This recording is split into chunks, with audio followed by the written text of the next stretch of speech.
Pre, ayos ka lang? Oo, kaya ko pa. Tulungan mo ako Madami sila Kailangan ko ng kasamang lumaban. Pre, hindi ka naman nag-iisa sa laban na to Sasamahan kita. Kami ni Lolo. Kailangan na natin tapusin ang aswang na yun bago pa makapambiktima dito sa baryo natin. Tama ang upo ko. Hindi ka namin pababayaan, Rigor. Tutuklasin natin ang kapangyarihan niya. At sa tingin niyo po, matatalo ko ang aswang na yun? Yung kapre nga po di niya kinaya Para ako nagpapakamatay nun, Lolo. Magandang araw po sa inyong lahat. Ngayong araw po na ito, isang kwento ng tapang, kabayanihan at pagbabago ang inyong mapapakinggan. Ito ay ang kwento ni Rigor at Torio, dalawang binatang ordinaryo, pero sa isang iglap ay naging hindi inaasahang tagapagligtas ng kanilang baryo. Nangyari ito dahil sa tulong ng isang bagay na hindi nila inaasahan. Yun ay walang iba kundi ang tabako ng kapre. Pero paano kaya nagsimula ang lahat? Paano ito napunta kay Rigor? At anong sikreto ang tinataglay ng tabakong yun? At paanong naging susi ito sa paglaban sa mga aswang na sumugod sa kanilang baryo? Ngunit bago po ang lahat mga idol, huwag po nating kalimutan mag-subscribe at i-hit ang notification bell sa aking YouTube channel na The Voice Addict at Apong Isaac para sa mas marami pang makapigil hiningang kwentong aswang at katatakutan mula sa mundo ng kababalaghan. Umpisahan na po natin ang kwento. Sa ilalim ng lumang tolda sa isang sari-sari store, nakatambay ang dalawang magkaibigan. Nakaupo sila sa upuan na ang isang paa ay nakaangat. May hawak na bote ng alak sa kanang kamay at yose naman sa kabila. Panay ang hit-hit bugan nila, tawanan at tagay at paulit-ulit. Sila ay sina Rigor at Torio, magkababata, magkaibigan at tinatawag sa bansag na sunog baga tandem. Araw-araw silang nakabalandra sa tindahan ng baklitang si Barbie. Amoy alak at usok ng sigarilyo palagi. Si Rigor, payat na matangkad, laging nakasando na butas-butas. Samantalang si Torio naman ay mataba, bilugan ng tiyan, mahaba ang buhok sa batok, palaging may sombrero na may tatak ng isang brand ng sigarilyo. At sa araw ngayong panay ang paypay nila habang lumalaklak ng alak. Grabe, ang init talaga, no? Di ko na matake to, pare Woo! Kalma lang. Alam mo yung init na yan, iniisip mo lang yan Huwag mong isipin para hindi mainit. Sus, paano di ko iisipin? Tignan mo, tagaktak na ang pawis sa noo ko. Pambihira naman kasi itong si Barbie. Abay, malaki na ang kinikita sa atin ito at di man lang tayo malibre sa electric pan. Walang sense of customer service Di marunong pahalagaan ng customer niya. Hoy. Anong chika yung hindi ako marunong mag-customer service, ha? Aba, I think again, ha? Kung ililibre ko pa sa inyo yung kuryenteng pang-electric fan, aba, lugi na ang beauty ko niyan. Ang taas-taas na kaya ng kuryente ngayon. Tapos, panay pa kayo hingi ng discount? Diyos ko, ha? Ngayon, electric fan pa talaga. Grabe kayo, mga walang hiyang to. Gusto nyata mawalan ako ng negosyo Che! Grabe ka naman. Dami mo naman kagad sinabi. Hayaan mo na yan, pre. Pero may punto naman si Barbie. Mahal talaga ang kuryente ngayon. Saka, alam mo pre, sa panahon ngayon, wala nang libre. Sus, pwede naman kung talagang makatao lang yan si Barbie. Parang hangin lang dito yan Walang kakonse-konsensya. Abat, sobra naman yata yun, Rigor. Aba bakit? Totoo naman Regular customer mo kami dito, pero kulang ka sa aruga at pagmamahal sa amin. Kundi lang masarap ang mani mo Lilipat na kami sa ibang tambayan Di lumipat kayo ng tambayan kung gusto nyo. Go lang! Sinong tinakot nyo? Mas bet ko pa nga yun, no? Para naman makaranas ako ng konting peace and quiet dito sa kaharian ko. Tsaka feeling ko, feeling lang naman, mas lalaki pa ang benta ko pag nawala kayo dito. Bakit kanyo? Kasi natatakot sa inyo yung ibang customer eh. Akala nila palaging may World War III dito sa ilalim ng trapal ko. So yes, besh, please lang no, bigyan nyo naman ako ng break. Tignan mo to. Kontrabida ka talaga dito no? Akala mo, di nakikinabang talaga sa atin Para kang yung bang tipong hindi pa dinadatnan pero menopause na. Kaya walang magkagusto sa'yo Ang sungit-sungit mo kasi. Hoy, excuse me ha, may jowa ko no? Anong wala nagkakagusto? Charotera ka? Sa ganda kong to, tignan mo, fresh na fresh, witty at always on flick. Hoy, may nagmamahal sa akin baka akala mo. May special someone na kung lagi nagpapakilig sa akin. Eh kayo, wala. As in nga. Puro tagay, puro yosi. Pero jowa, wale. Kaya wag kayong bitter no mga beshi. Aba, sumusobra ka na. Patulang ko na kaya to pre. Kalma. Si Barbie yan Para namang di ka sanay sa bibig niyan. Hayaan mo na. Sige na nga. Ay nako, kung bakit ba naman kasi ang hirap ng buhay Alam mo, kung mayaman lang ako, yung tipong may swimming pool at may mansyon, nako, araw-araw talaga tayong iinom at maghapong lalangoy sa swimming pool kasama ang maraming chika babes. Nako Chong, mangyari kaya yon? Pero itong naisip ko Chong, paano kaya kung mag-vlog tayo? Madali rin daw yumaman kapag naging vlogger ka. Lalo na kapag viral. Ano kaya Chong kung i-vlog natin yung mga ganito nating ganap? Alin, yung palaging pag-iinom? Oo, patok yun. Ay mga ateng, talagang nangarap pa kayo yumaman ha? Tapos vlogging pa ang puntirya nyo? Hoy. Huwag kayo magkalat ng mga kaetyo salat kasamaan nyo sa SOCMED ha? Please lang, tigil-tigilan nyo. Sobra ka naman. Kasamaan ka agad. OA. Sorry natapakan ba namin yung perfect mong pagkatao? Akala ko ba pre, walang pikunan.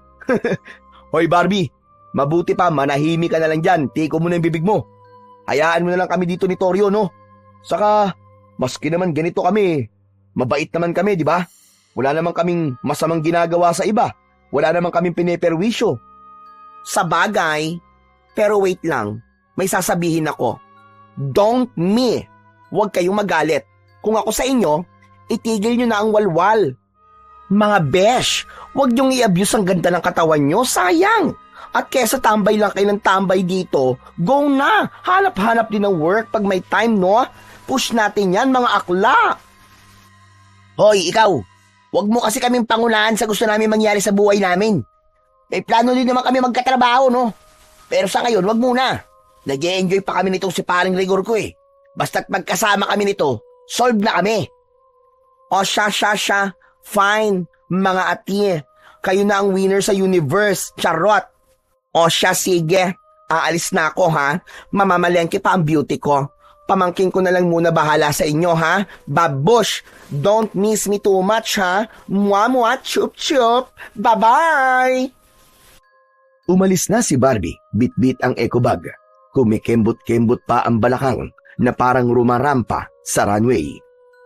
Sa ilalim ng tolda, hindi na mapigil ang tawanan ni Rigor at Torio. Pambihira. Grabe talaga to si Barbie, no? Ang daming charot. Pero aminin mo maski sobrang sungit niyan sa atin minsan, ang puso niyan, solid na mabait at matulungin. Wala akong masabi dyan, pare. Ayo naman, tama ka dyan, tol. Kasi yan, siya lang ang may lakas ng loob na pautangin tayo sa oras ng kagipitan natin. Hindi siya nagdadalawang isip na magbigay ng pera o kaya ng gamot. Tulad na lang nung nagkasakit ang tatay ko, di ba? Tama ka. Pero pre, naniniwala ka ba sa sinasabi niya na may jowa siya?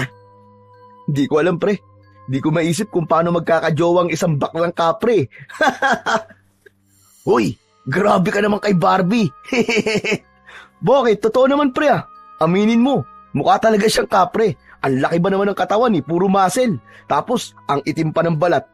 Kapag tumayo yan doon sa may balete sa bukid, panigurado, mapagkakamalan niyang kapreng naninirahan doon Sa pagkakabanggit ni Rigor sa kapre sa may balete, Biglang natahimik ang dalawa. Ang masayang tawanan nila ay napalitan ng isang sandaling katahimikan. Bigla nilang naalala ang mga naging usap-usapan na umiikot sa baryo tungkol dito. Ayon sa mga matatanda, may isang kapre raw na naninirahan sa matandang puno ng balete sa bandang silangan ng bukid. Doon sa parte ng palayan na bihira ng taniman dahil palagi daw nasusunog ang mga tanim. Malaki daw ang katawan nito, sabi ng mga nakakakita. Mabalahibo at laging may dalang malaking tabako na binubuga kahit wala namang apoy. Pinaniniwalaan ng karamihan na may binabantayan itong kayamanan sa lugar na yon. Ngunit hindi naman ito mapakailaman ng mga tao dahil na rin sa takot. Dahil may kumakalat na kwento tungkol sa isang lasing na napadpad sa balete at natagpuan kinabukasan na nasiraan ng bait. Mula noon, pagsapit pa lang ng takip silim ay bihira na ang dumaraan sa parteng yun ng bukid. Pre, totoo kaya yung sinabi nila na may kayamanang binabantayan ng kapre doon sa balete? Ano kaya kung hanapin natin? Baka yun ang sagot sa kahirapan natin, pre. Baka doon na tayo yumaman. Totoo naman daw yung pre, sabi ng lolo ko. Pero posible na mahanap yun. Lalo't nasa ilalim ng mahika ng kapre yun. Naniniwala ka bang may sa tagabulag ang kapre? Kaya maski nasa harapan mo na ang kayamanang yun, ay di mo pa rin makikita kundi talaga sa'yo ipagkakaloob ng tagabantay. Ganun ba yun? E di, subukan kaya natin doon na lang tumambay. Malay mo, maawa sa atin yung kapre tapos sa atin ibigay yung kayamanan niya. Seryoso ka ba yan, pre? Oo nga. Nako, pre, mukhang imposibleng maawa sa atin ang kapre. Kaya hindi natin mahanap yung kayamanan na yun. Bakit naman? Kasi pre, hindi mabait ang kapre. Wala silang awa. Ang hilig lang nila, manakot, mantrip, o kaya laruin ng mga tao. Ganun ba? Sayang naman. Pero teka, may naalala akong sinabi ni Lolo nun tungkol sa mga yan. Ano naman yun? Yung tabako nila. Kapag napasa kamay daw ng tao yun, pwedeng magbigay ng swerte sa negosyo o kaya sa sugal. Talaga? Eh di yun na lang ang kunin natin, hindi yung kayamanan. Hindi ganun kadali yun, Rigor. Una sa lahat, hindi basta-basta lumalabas ang kapre. Pangalawa, hindi rin nila basta binibitiwan ang tabako nila. Eh paano kung agawin natin? Aba, mas lalong hindi pwede. Delikado yun, no? May sumpa ang tabako kapag kinuha mo sa masamang paraan. Ay ganun ba? Eh paano kung hingin nilang natin ng maayos? Pwede siguro, pero may kapalit yun, sigurado ko. Subukan natin, Toryo. Maski ilang gabi lang. Sigurado ka ba talaga? Oo nga. Ano, deal? Mamayang gabi. Pagkatapos natin dito, daan tayo dun. Sige, ikaw ang bahala. Yun ang trip mo . Pagkatapos ng mahabang araw ng pagtatambay, nagpasya na sina Rigor at Toryo na tumayo at maglakad papunta sa gitna ng bukid. Doon sa lugar kung saan matagal nang sinasabi ng mga matatanda na may kapring naninirahan. Ang daan papunta sa puno ng balete ay makipot at medyo masukal. Sa magkabila ang gilid ay may matataas na damo na halos abot tuhod. Tahimik ang paligid. Tanging ang mga huni lamang ng kuliglig at tunog ng kanilang mga yabag sa tuyong damo ang kanilang naririnig. Nang makarating sila sa gitna ng bukid, bumungad kagad sa kanila ang dambuhalang puno ng balete. Sa ilalim ng puno ay halos walang tumutubong damo. Lupa lang na tuyo, bitak-bitak na parang pinipigilan ang alinmang halaman na tumubo doon. Ang paligid ay may amoy, hindi mabaho, pero kakaiba, parang pinaghalong lupa, alikabok at sunog na dahon. Andito na tayo, Tol. Simulan na natin yung plano natin na mag-alay. Tignan mo nga kung kumpleto lahat ng dala natin. Alak? Check. Sigarilyo? Check. Tapang? Check na check. Ayos. Sige, dali mo na dito yung mga yan. Sa paanan ng balete, inilapag nila ang dalang alak at sigarilyo. Binuksan ni Rigor ang bote at nilagyan ng konting laman ang dalang baso. Kaibigang kapre, para sa'yo to ha. Peace tayo ha. Hindi kami nandito para makipag-away. Nandito kami para makipagkaibigan. Tahimik, walang tugon mula sa nilalang. Ngunit maya-maya, may dumampi na isang malamig na hangin sa batok ni Rigor. Napalingon siya. Wala namang tao. Bakit, Rigor? Kanina ka pa lingon ng lingon ah. Ha? Wala to. Okay lang ako. Dito na muna tayo tumambay kahit hanggang 10:00 lang ng gabi. Hintayin natin, baka sakaling magpakita sa atin yung kapre. Sige tol, walang problema sa akin. Ilang sandali pa ang lumipas. Biglang gumalaw ang mga sanga at dahon ng puno maski wala namang malakas na hangin. At kasabay nito ay nakarinig sila ng mahinang halakhak. Mababa, malalim, parang galing sa itaas. Dahan-dahang umikot ang mga mata ni Rigor. Wala pa rin siyang nakita, pero ramdam niya na may ibang presensya na sa paligid. Pre, hindi ba nararamdaman? Parang may nakatingin sa atin eh. Oo, tol. Ramdam ko. Teka lang, dinadaga ka na ba? Ako hindi ah. Bakit naman ako dadagain? Kapre lang yan, no? Patuloy pang nakiramdam ang dalawa. Si Rigor ay nanlalamig na ang palad sa kaba, pero di nagpapahalata sa kanyang kasama. Maigpit ang pagkakakapit niya sa laylayan ng kanyang t-shirt. Bahagyang nakayuko ang katawan niya, pero ang mga mata niya ay mabilis na lumilingon-lingon sa paligid. Parang naghahanap ng mga senyales ng peligro.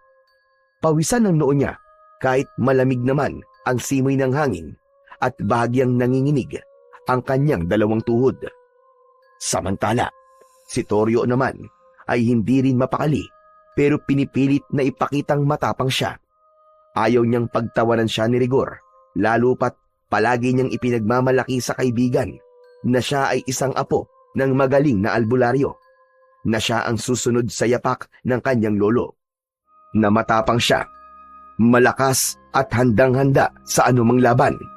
Ngunit ang totoo, kanina pa siya basa ng pawis at tila nahihirapan na sa paghinga. Sa kabila ng pagtapang-tapangan niya, halata na ang takot sa kanyang mga mata. Parehas silang walang imik, pero bigla na lang nakarinig sila ng isang malakas na tunog. May nabaling sanga at bumagsak ito sa harap nila. Nagkatinginan silang dalawa at sabay na patingala, ngunit wala naman silang makita sa itaas. Sa halip ay patuloy lang ang pagbaba ng mga sanga na parang may umaapak na mabigat na nilalang. Bigla ding umalingasaw ang isang mabahong amoy. Toryo, hindi kaya yan na yung kapre? Rigor, tara na. Hindi ko na gusto ito nangyayaring to. Ayoko na. Umuwi na tayo. Hindi na napigilan ni Toryo ang sarili. Umamin siya kay Rigor na nagsisimula na siyang matakot. Dahan-dahan silang napaatras. Ngunit nakakailang hakbang pa lamang sila, ay muli may narinig silang mababang halakhak. Mas malapit, mas malinaw. Anong ibig niyong sabihin? Aalis na kayo? Pareho silang natigilan at nagkatinginan sa isa't isa. Pareho silang tila natuod, hindi makagalaw sa kanilang kinatatayuan. Sa itaas ng punong balete, unti-unting lumitaw ang isang kapre. Isang dambuhalang nilalang. Malaki ang katawan, maitim ang balat, mabalahibo mula ulo hanggang paa. Ang kanyang mga mata ay pulang-pula, nanlilisik at tila umaapoy sa dilim ng gabi. Ang ilong nito ay malaki, malapad ang bibig at may mahahabang ngipin na naninilaw. Matalim, may hawak itong isang malaking tabako na nagbabaga pa at may amoy na masangsang na parang pinagsamang sunog at bulok na dahon. Hindi ito gumagalaw, palipat-lipat ang tingin sa kanilang dalawa. Rigor! Rigor! Takbo na tayo! Ngunit hindi pa rin sila makakilos. Parang may humahad lang sa bawat galaw nila. Narinig nilang tumawa ang kapre. Umalingaw-ngaw ito sa kabukiran. Nagsimula na itong bumaba mula sa puno. Diyos ko! Anong gagawin ko? Anong gagawin ko? Ah! Pinilit na iniatras ni Toryo ang kanyang isang paa at sa wakas, naihakbang niya ito paatras. Doon na bumalik sa normal ang kanyang pagkilos. Rigor! Takbo na! Takbo! Sa sigaw na yun, doon palang natauhan si Rigor. Humakbang na rin siya palayo sa nilalang. Habang patuloy na tumatakbo si Rigor at Toryo, narinig nila ang malalaking yabag sa kanilang likuran. Toryo, bilis! Hinahabol tayo ng kapre! Bilis! Alam ko! Huwag mo na sabihin! Ah! Tila walang katapusan takbo ang ginawa ng dalawa. Hindi na nila alintana kung saan sila tumatakbo. Sa pilapil, sa palayan, sa masukal na damuhan, lahat tinatahak nila nang hindi iniintindi ang sakit sa binti, ang hapdi at gasgas sa tuhod, at ang pagod na halos ikamatay nila. Nang sumulyap si Rigor sa likod, nakita niyang nasa isang dipa na lamang ang layo ng kapre sa kanila. Nakayuko ito pero nakaangat ang ulo. Halos sumayad ang kamay sa lupa at ang mga mata nitong pula ay diretso pa rin na nakatitig sa kanila.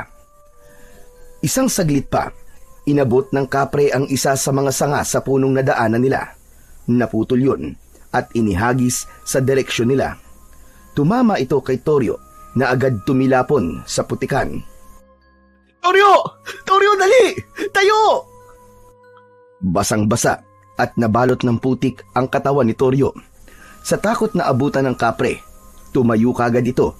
Pilit na di ininda ang kirot na nararamdaman sa kanyang kaliwang braso. Nagsimulang umambon, dumulas ang daan, ngunit hindi pa rin sila tumigil. Sa likod nila, naririnig pa rin nila ang mga yabag at halakhak. Hindi pa rin ito tumitigil. Nagpatuloy sila hanggang sa napansin na nila ang liwanag mula sa poste ng kalsada. Pagkalabas nila sa madilim na bahagi ng bukid, saka lang sila huminto. Hingal na hingal, lupaypay, at tila babagsak na anumang oras. Habang kapwa hingal, pinilit ni Rigor na lingunin ang dinaanan nila. Dahan-dahan siyang tumalikod habang nakatayo pa rin sa ilalim ng ilaw ng poste. Kinusot niya ang kanyang mga mata. Wala na ron ang kapre na humahabol sa kanila. Tahimik na ang paligid, maliban sa tunog ng patak ng ulan. Wala na yung kapre, Toryo. Napatingin si Toryo, basang-basa, nanginginig pa rin. Napaupo siya ng dahan-dahan sa gilid ng kalsada. Diyos ko, mabuti naman. Anak ng putya, oh. Akala ko talaga madadali na tayo ng kapre na yun eh. Oh, anong nakakatawa? Wala. Naalala ko kasi yung itsura mo kanina nung nadapa ka dun sa putikan. Para kang palakang kokak na panayang padyak eh. Buisit ka. Nakakatawa pala yun sa'yo ha. Na hindi mo nga ako tinulungan eh. Muntik na kaya ako dun. Wala kang kwentang kaibigan. Iiwan mo talaga ako sa ere, no? Hindi naman. Hindi na kita tinulungan kasi alam ko naman na kayang-kaya mo yun eh. Di ba palagi mong sinasabi na apo ka ng albularyo at ikaw ang susunod sa yapak niya? Abay, sa kapre lang eh. Tiklop na tiklop ka. Bigla ka nanigas. Sira ulo. Kung makatawa ka dyan, kala mo hindi na ihisa sa lawal. Akala mo di ko alam ha. Hindi porket tumuulan, hindi ko na mahahalata na hindi galing sa ulan yung dumadaloy dyan sa binti mo kanina. Kadiri ka. Oo na. Sige na, tama ka na. Nakakatakot naman talaga eh. Sino bang di maiihi? Alam mo, hindi ko naman talaga inaasahan na totoo na yung nilalang na yun. Na sobrang nakakatakot ang mukha at itsura niya. Halimaw pa lang talaga. Maganda pa si Barbie dun. Oo nga, tama ka. Malayong di hamak na nakakatakot ang itsura ng kapre na yun kesa kay Barbie. Sinabi mo pa. O ano? Tara, uwi na tayo. Oo, tara na. Uwi na tayo. Baka mamaya, bumalik pa yung kapre na yun eh. Sabay na naglakad ang dalawa. Ngunit nang papaliko na si Rigor sa kabilang daan pa uwi, napalingon siya kay Toryo. Napakunot ang kanyang noo. Teka pre, ano nangyari sa'yo? Ayos ka lang ba? Napatigil si Toryo. Halatang nagulat sa tanong. Napahawak siya sa sariling balikat. Ewan, medyo masakit tong balikat ko eh. Ito yata yung tinamaan ng sanga kanina. Naalala ko parang may tumunog mula sa loob eh. Pero hindi naman masyadong masakit. Kaya ko pa naman. Patingin nga ako. Naku, Chong. Masama yata ang tama mo ah. Pre, baka nabali ito. Tignan mo oh. Subukan mo ang ituwid ang balikat mo at itaas mo yung kamay mo. Napansin ko kasing nakalaylay lang eh. Pre, ayaw eh. Wala akong maramdaman. Naku! Sabi ko na nga be. Halika, samahan na kita pa uwi sa inyo. Baka sakaling kaya pa tong remedyoan ng lolo mo. O wag na pre. Baka sermonan lang tayo nun kapag nalaman niya ang ginawa natin eh. Titiisin mo yan? Sigurado ka? Eh wala naman akong ibang kilalang marunong manghilot ng ganyan dito, kundi ang lolo mo lang. Hay nako. Sige na. Tara na kay lolo. Bahala na si Batman. Mabilis na nakarating ang dalawa sa bahay ni Ka Pablo, ang lolo ni Toryo. Halos mag-aalas 10 na ng gabi. Dahan-dahan silang naglakad palapit. Napansin nilang bukas pa ang bintana. Sa liwanag ng lumang bombilya na nakasabit sa poste, sumungaw ang anyo ni Toryo at Rigor. Basang-basang parang sisiw, putikan mula ulo hanggang paa at halatang pagod na pagod. Agad silang napansin ni Ka Pablo at noon ay nasa harap na ng bahay. Tangan ang isang tasa ng kaping barako na umuusok pa. Prente itong nakaupo sa kawayang upuan at nakasayad ang mga paang hubad sa semento. Tila di alantana ang lamig. Napakunot ang noo nito nang makita ang dalawa. Tumayo ito nang makalapit ang mga ito sa kanya. Pinagmasdan silang mabuti mula ulo hanggang paa. Abae, ano ba yung itsura nyo na yan? Para kayo naligo sa kanala. Hindi sila kagad makasagot, lalo na si Toryo. Bumilis ang tibok ng kanyang puso. Walang pinagkaiba sa naramdaman niya kaninang hinahabol sila ng kapre. Magsalita ka! Ano na naman ba to, Toryo? Bakit ganyan ang ayos nyo? Ano ba nangyari? Tahimik lang si Toryo at Rigor. Nakatingin pero walang gustong sumagot. Nang makalapit si Ka Pablo, bigla itong napahinto. Tumaas ang kilay at umamoy-amoy. Teka lang, ano ba itong naaamoy ko? Parang amoy usok. Amoy yosi.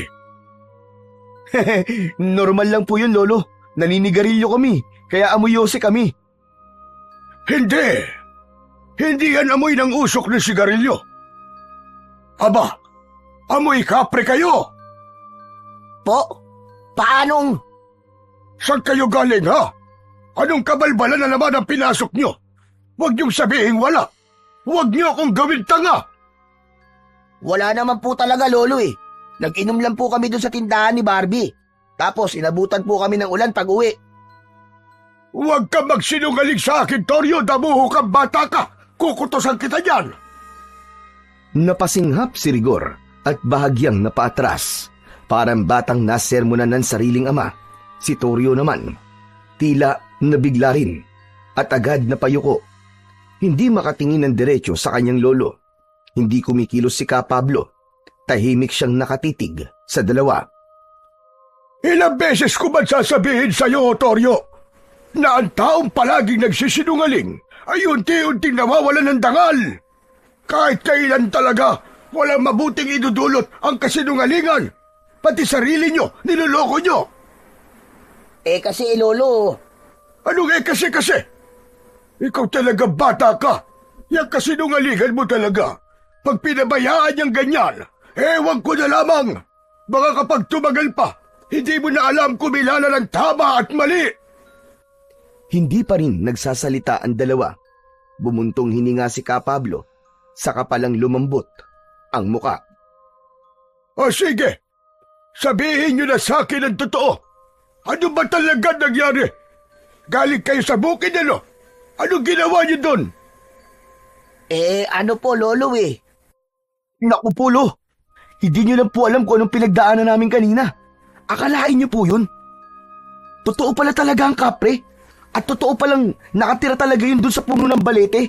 Maniwala kayo, Lo. Nagpakita siya sa amin. Hinabol pa nga kami. Kaya po kami nagkaganito. Biglang nabitiwan ng matanda ang tasa at natapon ng kape sa sahig. Matapos ay mariing tumitig sa dalawa. Mga gonggong!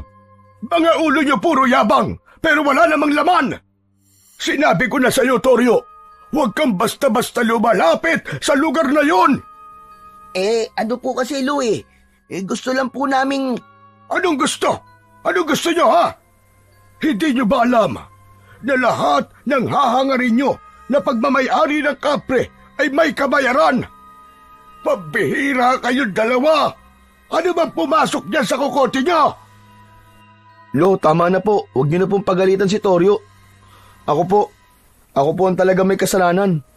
Ako po nag-iya sa kanya na pumunta ron para subukan kung totoo bang may kapre nga na nagbabantay ng kayamanan sa lugar na yun. Kayamanan!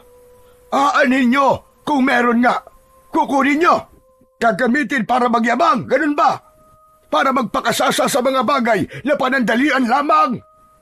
Hindi niyo ba alam na sa ginawa niyo, para kayong humukay ng sarili niyong libingan? Lo, hindi naman talaga namin nakalain na totoo yun eh. Sinakyan ko lang naman kasi ang trip nitong si Rigor eh. Anong sinakyan? Ikaw kaya yung panay ang kwento na kung sakaling di natin makukuha ang kayamanan eh, yung tabako ang pwede natin puntiryain kasi may dalang swerte. Totoo naman yun. Pero hindi pa rin maganda yung hahangarin niyo ang isang bagay na hindi naman sa inyo. Lalo pat pagmamayari ng isang nilalang na hindi naman tao. Bakit po, Lo? Ano po bang mangyayari? Yan! Yan ang problema sa inyo. Sugod kayo ng sugod nang wala kayong alam.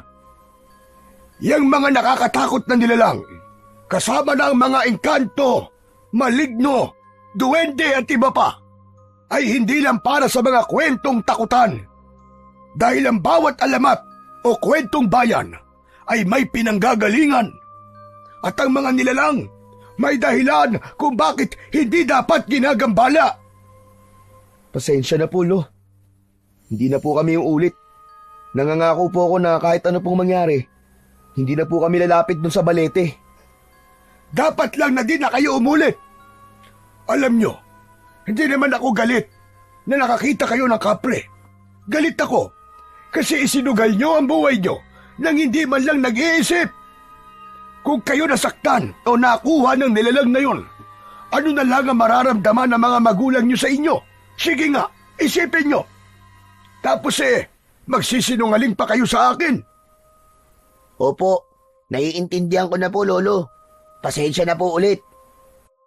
Ang pasensya may hangganan.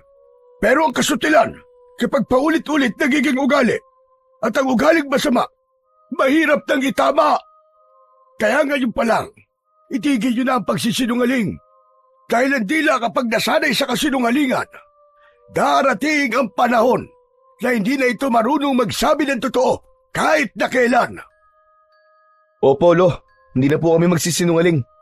Kaya sasabihin ko na rin po na si Toryo po, tinamaan po ng binatong sanga ng kapre. Mukhang nabali po yata yung balikat. Ano ka mo? Wala, sige. Pumasok kayo sa loob at titignan ko. Agad na pumasok ang matanda at sinundan naman ito ng dalawa. Sa loob ng bahay ni Ka Pablo, agad nilang naamoy ang halimuyak ng langis ng nyog at ang mga bawang na nakasabit sa may bintana. Maliit lang ang kubo. May isang lumang banig sa sahig, isang altar sa sulok at mga bote ng langis at dahon sa ibabaw ng mesa. Huwag kang kikilos. Daan-daan lang. Sabihin mo kung saan ang masakit. Tahimik lang si Toryo habang tinitignan ng matanda ang kanyang balikat. Pinisil-pisil ito, marahan, ngunit may bigat. Napangiwi ang binata dahil sa sakit. Diyan! Aray! Aray lo, dyan po. Ang sakit. Namaga na nga. Hindi bali. Kaya pa to. Mabuti't hindi na bali ang buto. Pero namulawan ang litid. Malakas ang pagkakabato sa'yo. Dumampot si Ka Pablo ng isang bote ng langis. Kumuha rin siya ng dahon ng sambong at piniga ito sa kanyang palad. Nagbuo siya ng konting langis dito at saka pinahid sa balikat ng apo. Napaigik ang binata, ngunit hindi umangal. Tiisin mo! Hindi to karaniwang hilot lang.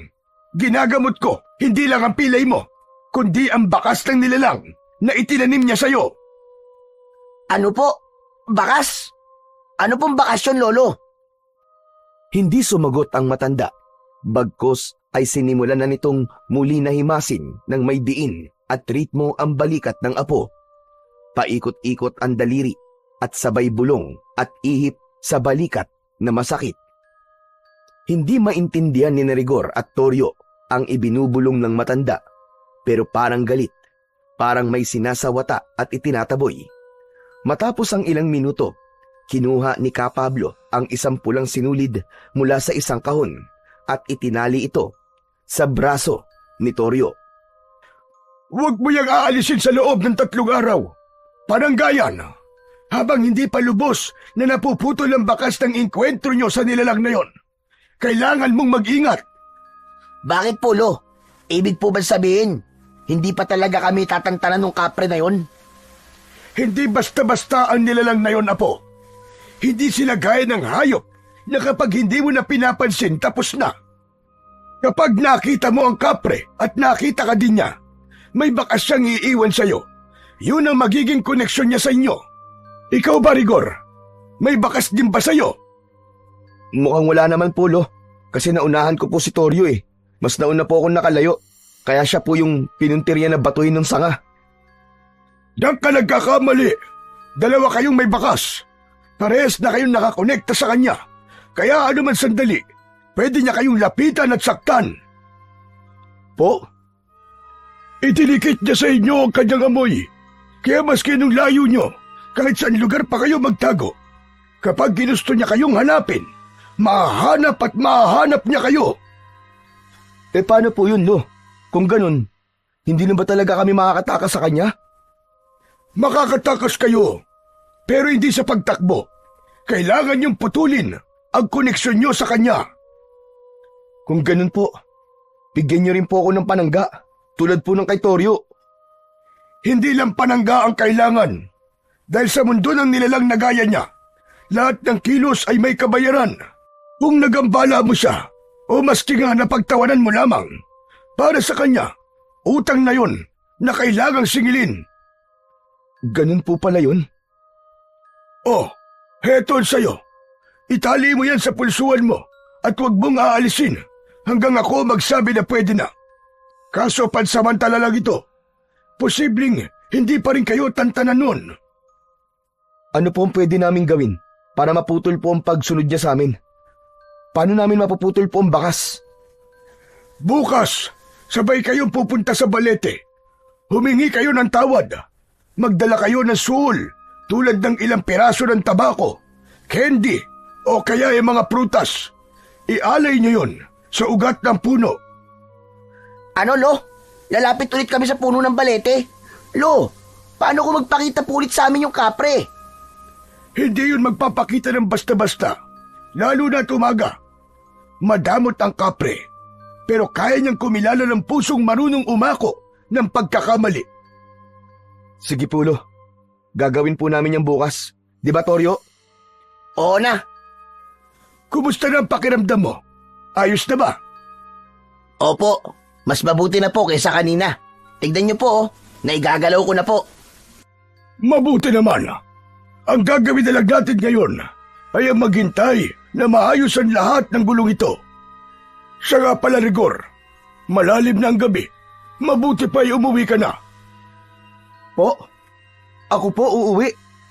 Oo, at baka mamaya hinahanap ka na ng mga magulang mo. Dahan-dahang lumapit ang binata sa bukas na pinto. Sumilip siya sa labas. Tahimik ang kalsada. May ilaw sa mga poste, pero may ilang bahagi na madilim at napansin niya rin sa kabilang kalsada ang dalawang maliit na tila bolang apoy na nakalutang sa hangin. Hindi niya maipaliwanag pero bigla siyang nangilabot. Naalala niya ang mapupulang mga mata ng kapre. Ganun na ganun ang tingkad. Mabilis siyang umatras at parang batang takot na nagtago sa likod ng matandang albularyo. Lo, wag na lang po kaya akong umuwi ngayon. Pwede po bang dito na po muna ako matulog? Ano ka mo? Abay bakit naman? May nakita po ako sa labas eh. 2 bolang apoy po. Mapula po, Lo. Ano ka mo? Ibig sabihin nandyan ang kapre. Ibig sabihin, nakabantay siya sa inyo. Ibig sabihin nun, hindi pa siya tapos. Galit talaga siya sa inyo. Lumapit si Ka Pablo sa pinto at isinara yun. Bumulong ito ng dasal bago bumalik sa dalawa. Sige, mabuti pa nga dito ka na matulog. Hindi ligtas ang gabi sa labas ngayon. Toryo, bigyan mo ng bihisin itong kaibigan mo. Opo, Lolo. Matapos magbihis ang dalawa, ay nahiga na sila sa banig. Magkatabi silang dalawa. Samantalang si Ka Pablo ay sa upuang kawayan inihiga ang kanyang katawan. Payapa silang nakatulog ng gabing yun. Ngunit kinabukasan, paggising nila, hindi na makakilos si Toryo. Namimilipit ito sa banig, nanginginig at halos hindi na makapagsalita. Nilalagnat pero malamig ang katawan. Takot na takot si Rigor sa kanyang nakikita. Lo, ano po nangyayari sa kanya? Hindi naman po siya ganyang kagabi ah. Hinawakan ng matanda ang kanyang apo sa pulso. Tapos ay sa noo. Umiling siya at tumitig kay Toryo. Ayaw siyang tigilan ng kapre. Po, hindi ba't nabigyan niyo na po siya ng proteksyon? Ano po nangyari? Oo, binigyan ko siya ng panangga. Pero mukhang hindi yun sapat. Mukhang malaki ang galit sa inyo ng kapre. Malakas at mabangis siya. Napaupo si Rigor sa gilid ng banig. Pinagmasdan niya ang kaibigang si Toryo na hindi sila naririnig. Pawis na pawis ito kahit malamig ang paligid. Tapos ang kanyang mga mata ay namumula. Pero Lo, bakit ganun? Ba't siya galit sa amin eh? Wala naman po talaga kaming nakuha eh. Umalis nga kami kaagad nung hinabol kami. Hindi lang bagay ang binibilang ng kapre. Maski yung pangiistorbo sa kanya, yung paglapit ng walang paalam, lahat yun pagnanakaw na sa tingin nila. Anong gagawin natin ngayon, Lo? Kung di sapat ang panangga, paano natin siya ililigtas? Mapapagaling niyo pa po ba siya? May paraan, pero mahirap gawin. Teka lang, diyan ka na muna at may kukunin lang ako. Tumayo ang matanda at kinuha ang lumang kahon ng kanyang mga gamit bilang albularyo. Binuksan niya yon at inilabas ang isang balisong na may ukit, ilang piraso ng itim na kandila at maliit na sisidlan ng asin. Kakailanganin natin makipagayos, pero para makuha natin ang atensyon ng kapre, kailangan may hawak tayong bagay na mula sa kanya. Kung makakakuha tayo ng kahit piraso ng balat ng puno niya o kahit isang hibla ng buhok niya, basta may ugnayan sa kanya. Kung makakakuha tayo ng ganon, pwede nating gamitin yon para mapilit siyang makinig. Ibig sabihin, Lo, kailangan lumapit sa kanya at manguha ng bagay na mahalaga sa kanya? Eksakto! Eh, bakit po ako? Abay, sino pa ba ang aasahan mo? Ako? Siraulo ka. Matanda na ako. Ugod-ugod na. Pero Lo, natatakot po ako eh. Huwag kang matakot. Kailangan mong gawin ito. Dahil pagkatapos niya sa apo ko, sigurado ko na ikaw naman ang isusunod niya. Tahimik na nag-isip si Rigor. Tumingin siya kay Toryo, tapos kay Ka Pablo. Hindi niya gusto ang ideya, pero alam niyang wala na silang ibang pagpipilian. Sige po, kung kinakailangan gawin, gagawin ko po. Kahit delikado. Basta gumaling lang po si Toryo. Salamat! Salamat sa pagmamalasakit mo sa apo ko. O heto, kunin mo. Maaari mong gamitin yan kapag nagkaroon ng aberya sa paglapit mo sa kapre. Ano po ito, Lo? Ito ang tinatawag naming balisong na dungaw. Iniabot ni Ka Pablo ang balisong kay Rigor. Maingat itong kinuha ng binata at habang hawak-hawak ay hindi niya napigilang pagmasdan ang kakaibang anyo nito. Balisong na dungaw? Ano naman pong klaseng salita yun? Ang ibig sabihin ng dungaw ay iyak o panaghoy sa patay. Ito ang ipinangalan sa balisong na to dahil sa madugo nitong kasaysayan. Talaga po? Ang astig naman. Ano po bang kasaysayan nito? Ang sandata na ito ay dating pagmamayari ng pinakamalupit na antingerong si Apo Itap. Kinatatakutan siya ng lahat ng mga nilalang ng dilim noon. Mga aswang, tikbalang, engkanto at iba pa. Pinagmasdan pa ng mabuti ni Rigor ang balisong. Ang hawakan nito ay gawa sa ugat ng balete na ayon sa matanda ay ugat na kusang nahulog mula sa puno. Sinasabing sagrado ang ganong klase ng ugat at may taglay na lakas na hindi basta-basta napapansin ng tao. Pero takot dito ang mga nilalang na hindi tao. Ang sukat nito ay sakto lang sa palad ni Rigor. Mga 8 pulgada ang haba ng talim at 3 pulgada naman ang hawakan. Ang talim ay makinis. May mga ukit na tila sinaunang simbolo. Sa gilid naman ng hawakan, may tali ng pulang sinulid na nakapalupot. Ang sinulid na ito ay panaggarit tulad ng ibinigay ko sa inyo. Kapag hawak mo ito, hindi makakalapit kagad sa iyo ang kahit na anumang nilalang. Para bang may harang. Pinisil ng binata ang hawakan ng balisong habang iniisip ang mga sinasabi ng matanda. Ramdam niya ang malamig ngunit mabigat na enerhiya mula rito. Hindi man niya aminin sa kanyang sarili.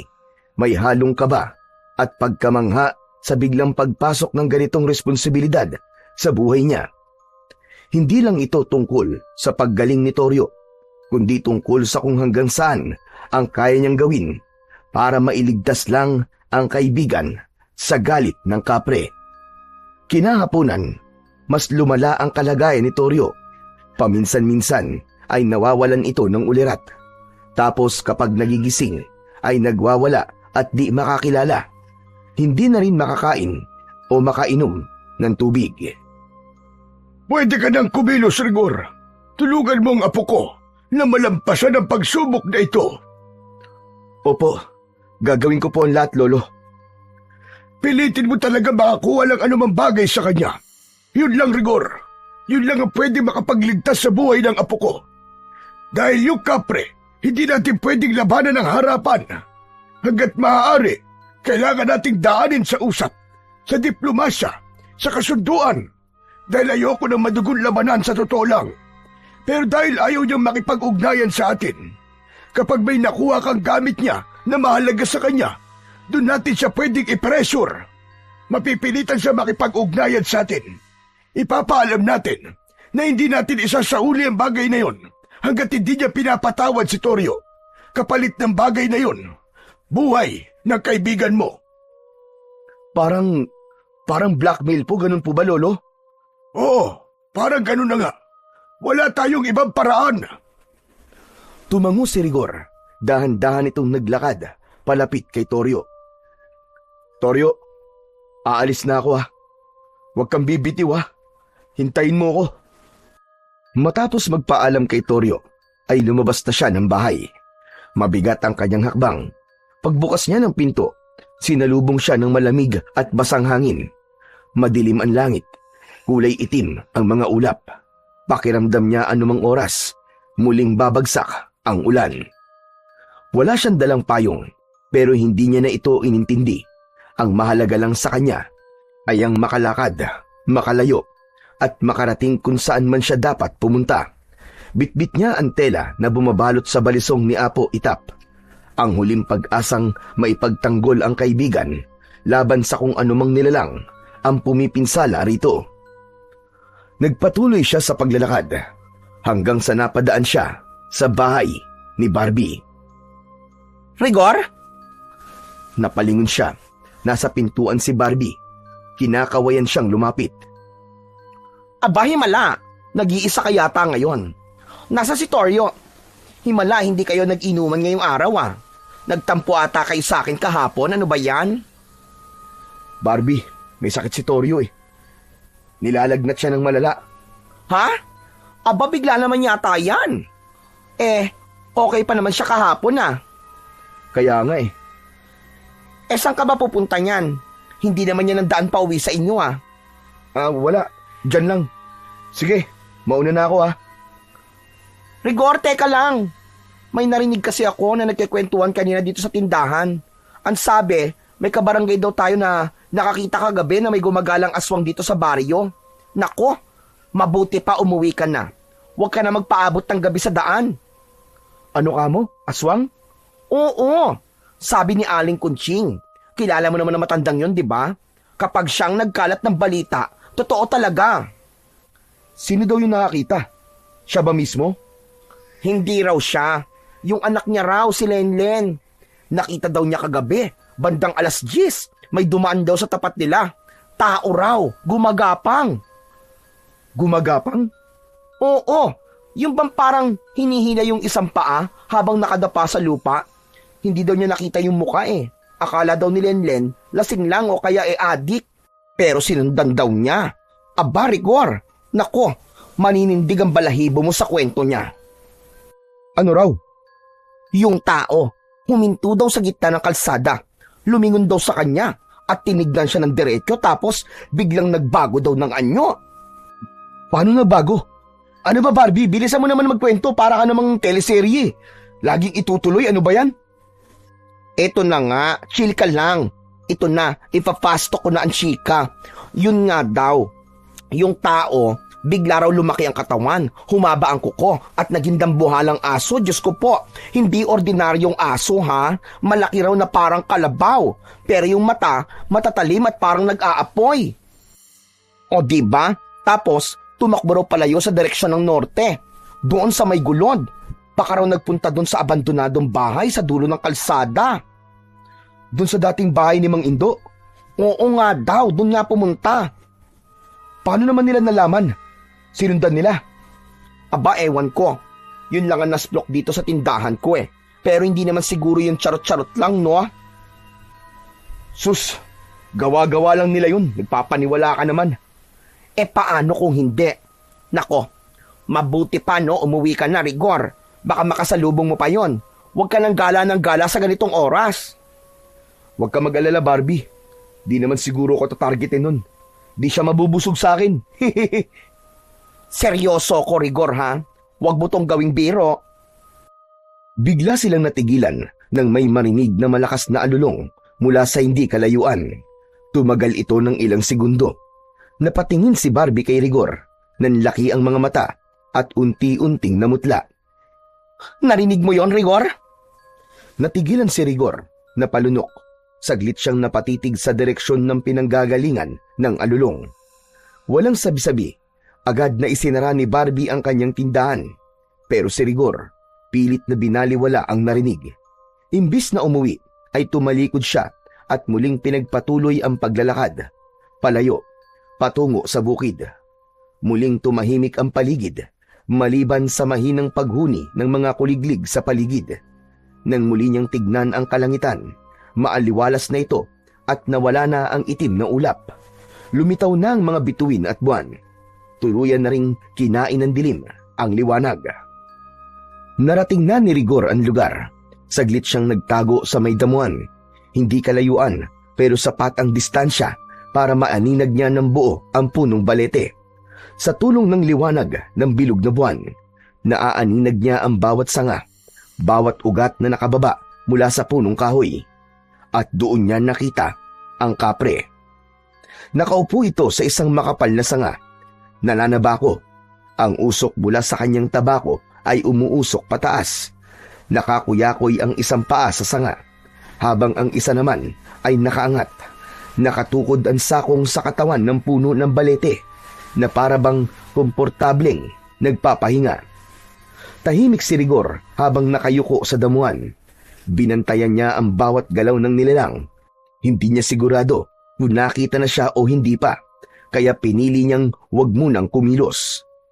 Ilang sandali siyang nag-isip kung ano ang bagay na maaari niyang kunin na pagmamay-ari ng kapre.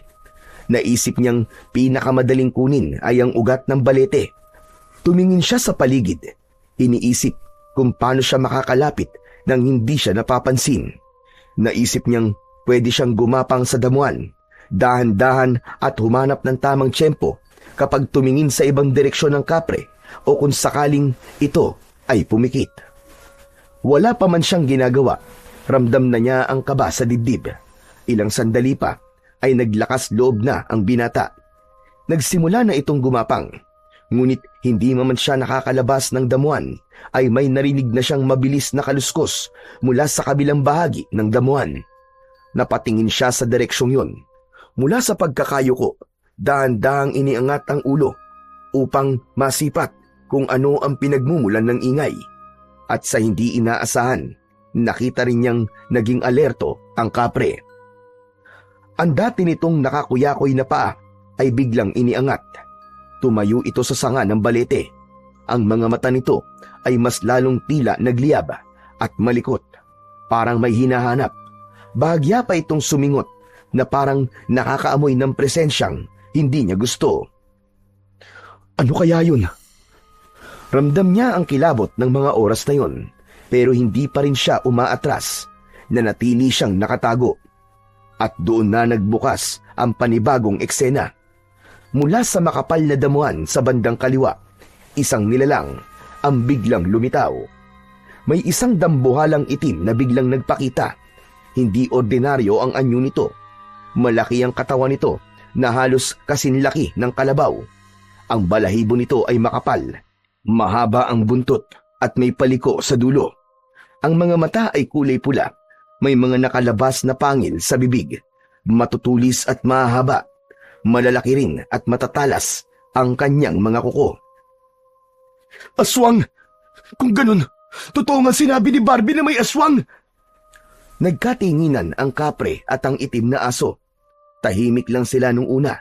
Parehong hindi gumagalaw. Tila parehong nagmamasid at sinusukat ang lakas ng isa't isa. Hindi nagtagal, ang kapre ang unang umangil. Isang malalim at mababang tinig na parang nanggagaling sa ilalim ng lupa. Ang mga sanga ng balete ay tila bahagyang bumaba at yumuko. At ang kapre tumalon mula sa itaas at bumaba. Medyo umuga ang lupa.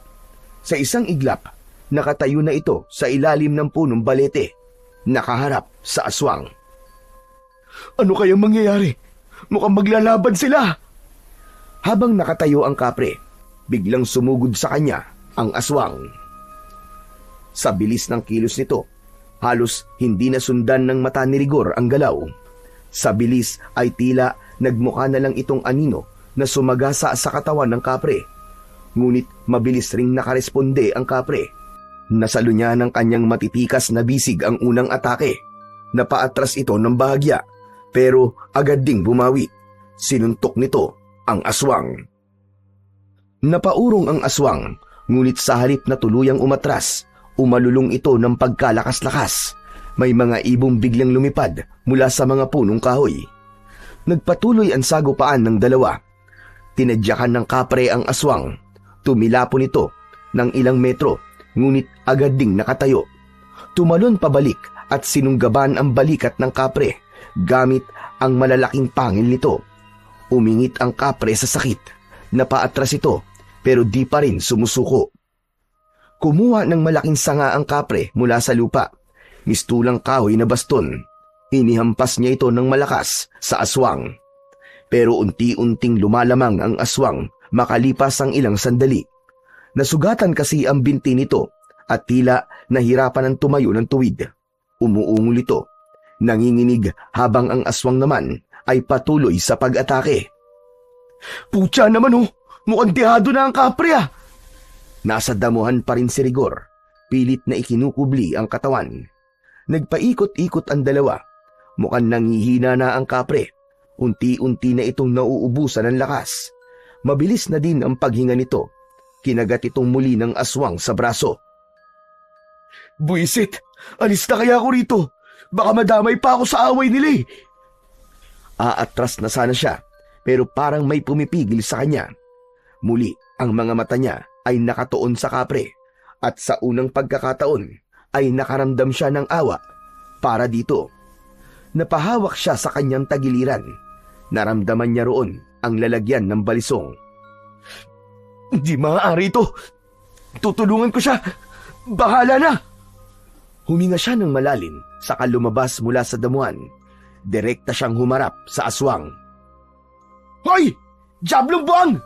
Sumusobra ka na! Tama na yan! Napalingon ng aswang. Nagkatinginan sila ni Rigor. Tila hindi inaasahan ng nilalang ang biglang pagsulpot ng tao. Kaya't tumigil ito sa galaw. Nanatili lang itong nakatayo. Ngunit nang inilabas ni Rigor ang kanyang balisong, bigla itong napaatras. Ang nakataas na buntot nito ay biglang bumaba. Parang asong nabahag ang buntot. Napasigaw si Rigor. Inihanda niya ang kanyang sarili. Sige na! Halika na rito! Tayo ang maglaban! Ngunit hindi na lumapit ang aswang. Sa halip, tumakbo ito palayo. Mabilis na nagtago sa dilim hanggang sa tuluyan na itong nawala. Hindi man lang lumingon. Oh! Ano nangyari doon? Natakot ba siya sa akin? Nagtaka ang binata. Maya-maya, ibinalik niya ang balisong sa kanyang taguan at nilingon ang kapre. Nakahandusay ito at nangihina. Nilapitan ito ni Rigor. Uy! Kapre! Buhay ka pa ba? Bahagyang tumingin ng kapre sa kanya. Nangungusap ang mga mata nito. Sa kabila ng malahalimaw nitong anyo, ay may nakita siyang mumunting butil ng luha sa mga mata nito. Teka, umiiyak ka ba? Salamat. Salamat, binata. Salamat sa pagliligtas mo sa akin. Kundi dahil sa'yo, baka wala na ako. Ayos lang yun. Ano bang pwede kong gawin para makatulong sa'yo? Tulungan mo akong makalapit sa mismong puno para makabalik ako sa aming kaharian. Hindi na nagtanong pa si Rigor. Dahan-dahan niyang itinulak ang katawan ng kapre papalapit sa balete. Mabigat ito, pero pinilit niyang gamitin ang buong lakas para maidikit maski man lang ang kamay nito sa puno. Nang dumampi ang palad ng kapre sa katawan ng balete, parang may munting liwanag na sumilab sa puno. Napapikit ang kapre. Tila may enerhiyang dumadaloy sa puno patungo sa katawan nito. Nang makabawi ng konting lakas ang kapre, muli nitong idinilat ang kanyang mga mata. Ikaw, tao. Bakit mo yun ginawa? Ang alin? Bakit mo ako iniligtas? Hindi ko nga rin alam eh. Pero kasi nakita ko na nangangailangan ka ng tulong, kaya tinulungan na kita. Maski di ko alam kung kakayanin ko ba talagang harapin yung aswang na yun o hindi. Napangiti ang kapre sa kanyang sinabi, kahit may bahagyan dugo pa sa labi. Hindi ko akalain na may mabuti ka palang puso. Ha? Ako?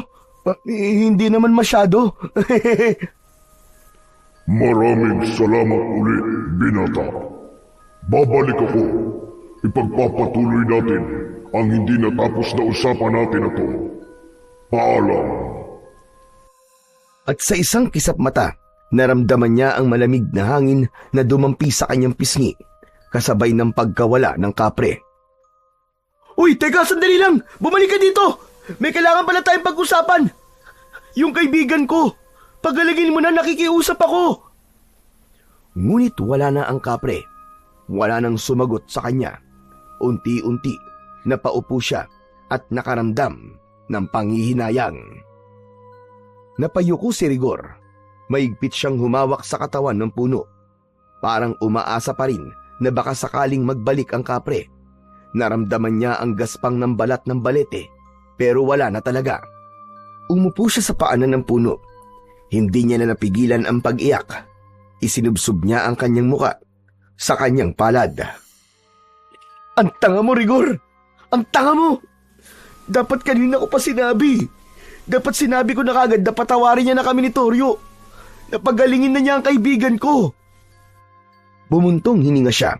Pinikit ang mga mata. Pinilit niyang inalala ang mukha ng kapre. ang huling ngiti nito. Maya-maya pa, napausal siya ng dasal. Kaibigang Kapre, kung naririnig mo pa ako, kahit saan ka man naroroon, sana pagbigyan mo ako. Patawarin mo na kami ng kaibigang kong si Toryo sa panggagambala namin sa'yo. Tumayo na siya. Naglakad palayo sa puno. Pero bigla siyang natisod sa isang bagay. Nang tignan niya ito, isang tabako. Ang tabako ng Kapre. Maingat niya tong pinulot. Mabigat ito at may halimuyak na parang amoy sunog na dahon na may itim na alkitran na para bang may insenso. Hindi niya maintindihan ng amoy. Pinagmasdan niya pa itong mabuti. Bagamat may baga at usok sa dulo nito, ay hindi ito nauupos. Ayos to ah! Anliosi! May mini version kaya tong tabako na to? Umupo siya sa isang ugat na nakausli at sinipat pa ng mabuti ang tabako. Namamangha kasi siya sa mga angking katangian nito. Kung naririnig mo ako, bossing, sana maayos ka kung saan ka man mapunta. At itong tabako mo, ako na muna ang bahala dito. Ngumiti siya, tumayo at naglakad pauwi. Dumiretso siya sa bahay ni Ka Pablo. Pagdating niya ron, napansin niyang bukas pa ang ilaw sa loob. Kumatok siya. Ka Pablo? Tao po! Ka Pablo, ako to si Rigor! Ngunit walang sagot ang matandang albularyo. Kumatok siya ulit, mas malakas. Ngunit wala pa ring sagot. Ilang beses pa niyang ginawa ito. Sumilip sa bintana. Umaasang may biglang dudungaw o sisilip din. Ngunit wala. Nagsimula siyang kabahan kung ano-ano na ang pumapasok sa kanyang isipan. Maya-maya pa ay may sumungaw na babae sa bintana ng katabing bahay. Rigor! Wala dyan si Ka Pablo! Sumama yung maglolo sa mga tanod. May tinugi silang aswang kanina. Doon sa may tabing sapa daw. Doon nagpunta yung aswang. Ha? Sila mismo? Sigurado ka ba? Hindi na nga masyadong makalakad si Lolo Pablo eh. Tapos si Toryo may sakit pa. Hindi ko nga din alam eh. Pero nung sumilip naman ako, mukhang ayos naman si Toryo. Malakas at maliksi kumilos. Parang wala namang sakit. Ganun ba? Yung aswang ba na tinugis nila? Alam niyo ba kung anong itsura? Isang dambuhalang itim na aso daw. Ano? Sige na, isasara ko na tong bintana. Pasensya ka na ha. Kailangan kasi mag-ingat. Ikaw, mabuti pa umuwi ka na. Wala ka pa namang kasama. Baka mamaya biglang magpakita sa'yo yung dambuhalang aso. Ayos lang ako. Salamat. Nagpasya na si Rigor na umalis. Ngunit biglang may ilaw ng flashlight na tumama sa kanya mula sa kalsada. Pagtingin niya, nakita niyang parating ang maglolo. Agad siyang napahinto dahil sa gulat. Toryo, ayos ka na? Ibig sabihin, Lolo, buhay siya. Anong buhay? Sinong buhay? Yung Kapre po, Lolo. Pinakinggan niya po ang dasal ko na sana mapatawad na po niya kami ni Toryo. Inalis na nga po niya ang sumpa. Talaga? Nakausap mo na yung Kapre? Hindi ka ba nagbibiro lang? Paano nangyari yun? Opo, nakausap ko po siya. Ang kaso lang, wala na po siya dun eh. Bumalik na po sa karian nila. Sugatan po. Kasi masama po ang mga tama niya eh. Teka, hindi ko maintindihan. Ano ba nangyari sa lakad mo, iyo? Natuloy ka din bang kumuha ng pagmamayari ng Kapre? Hindi na nga po ako nakakuha eh. Pero may napulot po ako. Ano yun? Ito po, tignan nyo. Napakunot ng noo si Ka Pablo. Jesus Marios, tabako ito ng Kapre ah. Paano ito napunta sa'yo? Napulot ko nga po, Lo. Baka nakalimutan niya pong bitbitin kasi sobrang hirap siya dahil po sa mga sugat niya.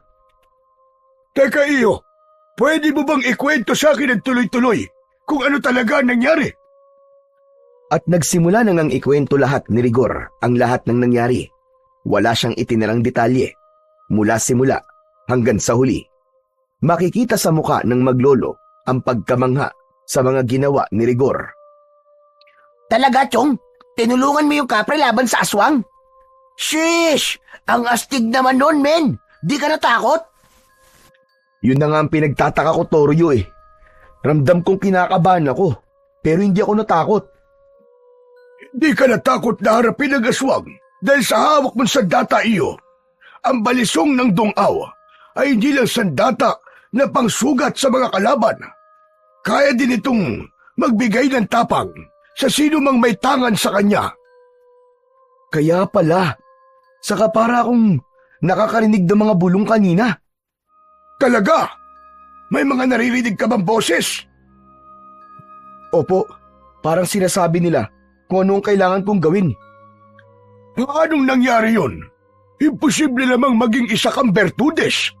Wala ka naman dugong albularyo o antingero sa lahi nyo, hindi ba? Paanong nangyayaring naririnig mo ang mga gabay? At heto pa, iniwanan pa sa'yo ng kapre ang kanyang tabako. Naiwan lang naman po niya yan eh. Hindi naman po niya ibinigay sa akin. Hindi ako naniniwala dyan. Dahil ang kapre, hindi yan nahihiwalay sa tabako niya. Parang bahagi na yun ng katawan niya. Ibig sabihin, iniwan niya yan sa'yo. At ibig sabihin, pinagkakatiwalaan ka niya. Gusto niyang gamitin mo ang kapangyarihan ng kanyang tabako. Gusto kaya niyang gamitin ko yun laban sa aswang na nanakit sa kanya? Eksakto! At kung totoo ngang iniwan sa'yo ang tabako, ibig sabihin, ipinapasa na rin niya ang laban niya sa'yo. Ipinapasa ang laban? Naku, paano ko naman po gagawin yun? Hindi naman ako mandirigma eh. Hindi rin po ako katulad niyo. Oo, tambay ako, pero hindi naman ako nakikipagbasag ulo. Tapos ngayon, makikipaglaban ako sa gakalabaw na aso na yun? Pre, hindi ka naman nag-iisa sa laban na to eh. Sasamahan kita. Kami ni Lolo. Kailangan na natin tapusin ang aswang na yun bago pa makapambiktima dito sa baryo natin. Tama ang apo ko. Hindi ka namin pababayaan, Rigor. Tutuklasin natin ang kapangyarihan niya. At sa tingin niyo po kakayanin ko yun? Eh yung kapre nga po hindi kinaya eh. Para ako magpapakamatay nun, Lo. Kaya mo, Rigor. Maniwala ka lamang sa sarili mo. At saka hindi mo ba alam na iba ang epekto ng kapangyarihan ng tabako kapag tao na ang may gamit? Nagiging triple ang lakas nito. Ha? Talaga po? Sigurado po kayo, Lo? Hindi na nasagot ni Ka Pablo ang huling sinabi ni Rigor dahil may biglang kumalabog sa labas ng bahay. Nagkatinginan sila. Bumilis ang tibok ng dibdib ni Rigor habang si Ka Pablo naman ay dahan-dahang tumayo mula sa pagkakaupo. Dito lang kayo. Huwag mo na kayong lalabas. Lumapit ang matanda sa bintana at marahang sumilip sa labas. Tahimik. Masyadong tahimik ang paligid. Biglang may tunog na parang ungol ng isang galit na aso. Ka Pablo, ano pong meron?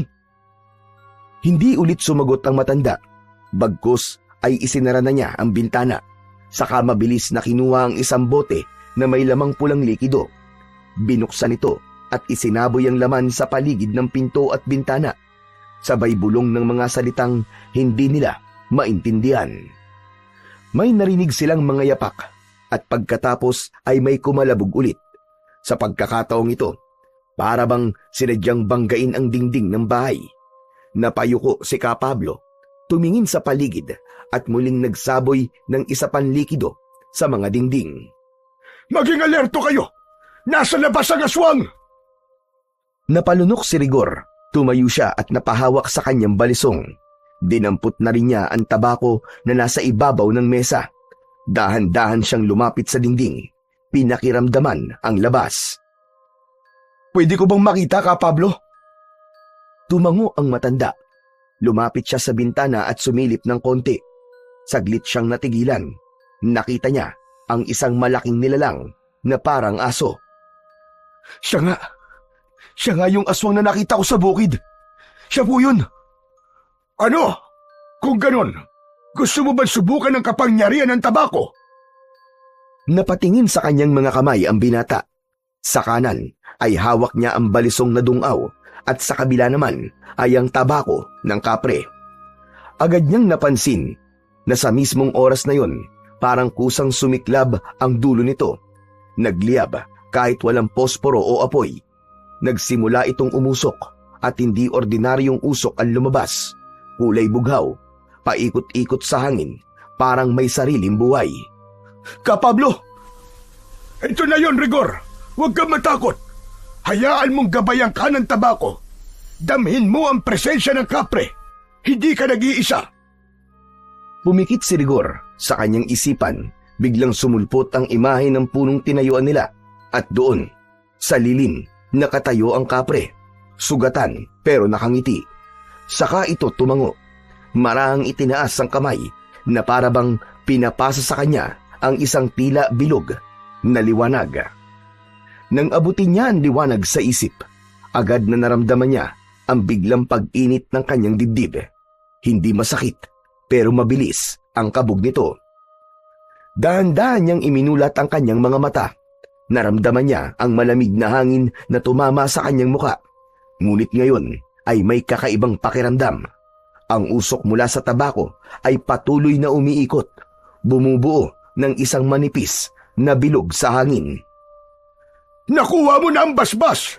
Ngayon ay pakinggan mo na ang paligid. Ramdam mo na ba? Tahimik si Rigor. Nakiramdam, ang dating katahimikan ng gabi ay napalitan ng mumunting ingay. Mga galaw ng dahon, ang mababang ungol ng nilalang sa labas, ang mga bulong ng mga kapitbahay na natatakot dahil sa presensya ng nilalang sa labas ng kanilang kubo. May mga kaluskos, mabigat at mabagal, pero papalayo. Lo, paalis na po siya. Sige, pakinggan mo. Sundan mo sa isipan mo kung saan siya papunta. Ginawa nga ni Rigor ang sinabi ng matandang albularyo. Muli niyang ipinikit ang kanyang mga mata hanggang sa nakarinig siya ng malalakas na pagsigaw. Tulong! Tulungan niyo ako! Diyos ko, may aswang sa bahay ko! Tina Barbie, doon po siya nagpunta. Toryo, tulungan natin si Barbie. Sige, tara! Agad silang nagtakbuhan palabas ng bahay. Mabilis na nakalayo ang dalawa, samantalang si Kapablo ay sumunod na lamang. Pagdating nila sa tindahan ni Barbie, agad nilang nakita ang mga nagkalat na basag na paso, ang mesa at upuan na nakatumba. Bukas ang pinto ng bahay. Agad na pumasok ang dalawa sa loob. Rigor! Toryo, tulungan niyo ako! Aray, ang sakit! Nakita nila si Barbie sa sulok ng sala nito. Duguan, hawak ang binti, at doon sa binting yun, nakakagat ang isang aso. Karaniwan lang ang laki nito, pero mapula ang mga mata at may matutulis na pangil. Hindi na nagdalawang isip pa si Rigor. Mabilis siyang lumapit, hawak ang balisong, at sa isang iglap, sinaksak niya ito sa tagiliran. Agad na nabitiwan ng asong aswang ang binti ni Barbie. Umalulong ito ng malakas, ilang beses, at pagkatapos ay kumislot ang mga paa nito ng maras, at pagkatapos ay bigla itong tumigil. Patay na ang aswang. Ano? Ganun lang yun? Andali lang ah. Ako, salamat Rigor! Salamat talaga! Akala ko katapusan na ng beauty ko eh. Tinulungan nilang makaupo si Barbie sa sofa. Sakto namang dumating si Kapablo at nakita niya ang nangyari. Tapos na! Opo, Lolo. Isang saksak lang. Patay na agad yung aswang. Mahinang nilalang naman pala yan eh. Aba, mahusay kung ganon. Ngayon ay wala na tayong problema dito sa baryo. Ay teka Barbie, nasugatan ka. Opo, nakagat po ako ng aswang. Sige, gagamutin natin ang mga sugat mo. Huwag kang mag-alala. Lumapit ang matanda, saka lumuhod sa harap ni Barbie. Inilabas din niya sa bulsa ang likidong ginamit din ito, pambasbas sa mga pinto at bintana ng bahay niya. Ano po yan, Kapablo? Mula ito sa pinaghalo-halong halamang gamot. Mabisa ito kontra sa laso ng aswang. Tiisin mo lang. Medyo maapdi ito. Pakikiritin ito ang iyong sugat. Ibinuhos na ng matanda ang langis sa sugat. Napapikit si Barbie at napasinghap. Aray! Aray ko, Diyos ko, ang sakit! Ang init po! Ano po ba talaga yan? Chili oil? Ganyan talaga yan. Tiisin mo lang. Kasi ibig sabihin, umi-epekto na. Sinusunog na nito ang lason sa ugat mo. Meron ka bang gasa dito? O kaya malinis na tela. Itatali natin sa sugat mo. Meron po. Nasa medicine cabinet ko. Toryo, kunin mo sandali. Opo, sige po. Agad na tumayo si Toryo. Tahimik niyang kinuha ang gasa sa kabinet at mabilis na iniabot ito sa kanyang lolo. Maingat na tinanggap ito ng matandang albularyo at dahan-dahang binalutan ang sugat ni Barbie. Nang matapos, tinapik niya ang tuhod ni Barbie. Pagkatapos ng ilang sandali, tila nag-iba ang aura ni Barbie. Hindi na siya namumutla, hindi na rin nanginginig. O ayan, bukas baka mamaga pa yan. Pero huwag kang mag-alala. Hindi naman nakakalat ang lason. Nako, thank you po. Salamat talaga sa inyong lahat. Mabuti na lamang dumating kayo. Walang anuman, Barbie. Hindi ko akalain na sa panahong ganito, kayo pala ang maaasahan ko. Alam nyo na, kayo kasi yung sinasabi ng iba na lasinggero lang, mga sunog baga, tambay, walang silbi. Pero kayo ang tumulong sa akin. Maraming thank you talaga, ha? Hehehe, yun din nga ang akala ko Pero may pakinabang din pala kami, no? Di lang pala kami pang inuman, pang resbakan din. Wala yun, Barbie. Huwag mo nang isipin yun. Lahat naman basta't nangangailangan ng tulong, tutulungan namin. Lalo ka na. Sa totoo lang, ikaw lang din naman yung hindi tumitingin sa amin na parang basura Hindi ka namimili ng customer mo. Ikaw lang yung nakakausap namin na di kami tinatawag na mga walang kwenta. Kaya deserve mo talaga na tulungan. Tama. Saka kung hindi narinig nitong si Rigor yung sigaw mo at may nangyaring masama sa'yo, kami din ang kawawa Ano ka mo? Kawawa? Bakit naman? Kapag namatay ka kasi, wala na kaming matatambayan at mauutangan. Ayan ha, bolahan na tayo ha. Ang mabuti pa, magkape kayo. May mainit na tubig doon sa termos. Magtimpla ka, Toryo. Ipagtimpla mo na rin si Lolo Pablo at si Rigor. Tapos, kumuha ka ng tinapay doon sa tindahan. Naku, wag na, Barbie. Huwag ka na mag-abala pa. Ay, hindi. Huwag yung tanggihan yung pakape ko, ha? Pasasalamat ko yun sa inyo. Sige na, Toryo, please. O siya, sige. Salamat. Ako nang bahala. Tahimik na ang bahay. Abala si Toryo sa kusina. Nagtitimpla ng kape. Sa sala naman, nakaupo si Barbie, Rigor at Ka Pablo. Nang masulyapan ni Rigor ang aswang na nakahandusay sa sahig, ay agad niya itong dinampot at itinapon sa labas ng bahay. Isinarado na niya ang pinto pagkatapos. Kampante na sila. Akala nila'y tapos na ang lahat. Akala nila ligtas na sila. Pero ilang saglit pa, narinig nila ang malakas na yabag sa labas. May mga parang umiikot-ikot sa loob ng bakuran. Maya-maya pa ay narinig na nila ang mga kalmot sa dingding. Parang may matutulis na kuko na humahagod sa kahoy. Mabilis, parang gigil na gigil. Sinundan pa ito ng mga ungol na punong-puno ng galit. Nagkatinginan sila Rigor, Ka Pablo at Barbie. Ano po yun? Mukhang hindi pa tapos. Mukhang may kasama yung aswang na napatay. Mukhang marami sila ha. Mga 3 o 5. Yun ang nararamdaman ko. Hindi po, Ka Pablo. Nagkakamali kayo. Marami talaga sila. Sobrang dami po nila. Biglang tumindi ang mga kaluskos sa labas ng bahay. Ang mga kuko ng mga nilalang ay kumakaskas sa dingding na parang gustong wasakin. At ang bubong ay tila gustong baklasin. Halos hindi na nila alam kung saan titingin sa puntong yun. Lalo pat sinasabayan nito ng malalakas na alulong ng aso. Napatigil si Rigor. Naramdaman niya ang bagyang pagninig ng kanyang mga kamay dahil sa tensyon. Hindi niya namalayan na nahit-hit niya ang sigarilyo na hawak. Bigla siyang napaatras at napaluhod. Dumilim ang kanyang paningin saglit. Napakapit ang binata. Nang muli siyang dumilat, ang mga mata niya ay naging pulang-pula at nanlilisik. Si Barbie at Ka Pablo ay parehong napatitig sa kanya. Rigor, ano nangyayari sa'yo? Aswang ka na ba? Hindi siya aswang, pero mukhang sumanib sa kanya ang mga katagian ng kapre.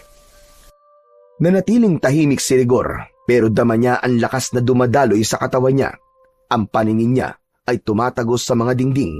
Nakikita niya ang mga nilalang sa labas na umaaligid sa bahay. Nakita din niya na di lang sila ang sinasalakay ng mga aswang. Kapablo, ang mga kapitbahay natin, sinasalakay din sila ng mga aswang. Hindi lang po tayo. Biglang may nabutas na bintana. Huli na para sabuyan ito ng pananggalang ni Kapablo. Isang aswang ang agad na nakapasok. Agad silang naging alerto. Itinaas ni Rigor ang kamay, handang makipaglaban. Tumalon ang aswang papalapit kay Rigor. Handa siya nitong salakayin, ngunit naging mabilis ang kilos niya. Tinadyakan niya ito ng malakas hanggang sa mabangga ito sa pader ng bahay. Hindi na nakabangon pa. Agad niya itong sinundan at sinunggaban. Sinaksak sa dibdib gamit ang balisong. Nangisay ito sa sahig at hindi na muli pang gumalaw. Habang pinupunasan niya ang dugo sa talim, may isa pang aswang ang sumugod papunta kay Toryo. Nasaksak ito ni Toryo pero tumayo ulit ang nilalang at kinagat ang binata sa hita. Aray! Rigor! Lolo Pablo! Tulungan niyo ako! Nang makita ito ni Rigor, ay sinaksak ito ulit sa leeg. Tumilamsik ang itim na dugo at tuluyang bumagsak ang aswang. Grabe yun! Hindi pala sila tinatabla ng simpleng panalaksak lang. Hindi talaga. Pero Toryo, ang sugat mo. Ayos lang po, Lo. Malayo po to sa bituka. Hindi pwede. Heto, may kaunti pang natira sa langis. Buhusan mo nang mawala ang lason. Inihagis ng matanda ang bote ng langis sa apo. Agad niya naman itong binuhusan. Habang ginagawa yon, isa na namang aswang ang nakapasok at pinuntirya na naman ito si Toryo. Abat, teka lang! Huwag naman na ako! Kotang-kota na kayo sa akin, ah! Agad na iniharang ni Rigor ang kanyang katawan nang tumalon ng asong aswang palapit kay Toryo. Walang awa niya itong sinalubong ng saksak. At tulad ng mga naunang aswang, humandusay lang ang katawan ng mga ito sa saig ng bahay ni Barbie. Pre, ayos ka lang ba? Oo, kaya ko pa. Tulungan mo ko. Madami sila. Kailangan ko ng kasamang lalaban. Iniabot ni Rigor kay Toryo ang balisong. Tinanggap naman ito ni Toryo. Tumayo at humanda sa laban. Sunod-sunod na pumasok ang mga aswang. Isa-isang tumalon sa bintana. Mabilis ang galaw ng mga ito. Pero mabilis din ang naging reaksyon ng dalawang magkaibigan. Walang sandatang hawak si Rigor, kundi ang sigarilyong nasa kanyang kamay. Ngunit nagagawa niyang pahinain ang mga aswang. Nababawasan ang kanilang enerhiya kapag nasusuntok o nasisipa sila ni Rigor. Habang pinapahina ni Rigor ang mga aswang sa pisikal na atake, si Toryo naman ang pumapatay sa mga ito. Kapag nakita niyang bumagal o nanlupaypay ang isang aswang, agad niya itong nilalapitan at sinusugatan sa leeg o sinasaksak sa puso. Nang matapos nilang patumbahin ang huling aswang, nagtama ang tingin ni Rigor at Toryo. Parehong pagod at hingal na hingal. Hindi pa tapos, pre. Yung mga kapitbahay natin, kailangan natin silang tulungan. Tumango si Toryo. Lumabas sila ng bahay. Narinig nila ang malalakas na sigawan. May ilang mga kababaryo na rin ang nagtatakbuhan at ang iba nilalapa na ng mga aswang. Nagulat sila sa bilis ng mga pangyayari. Ngunit wala na silang magagawa sa mga patay na, kundi ang bigyan sila ng hustisya.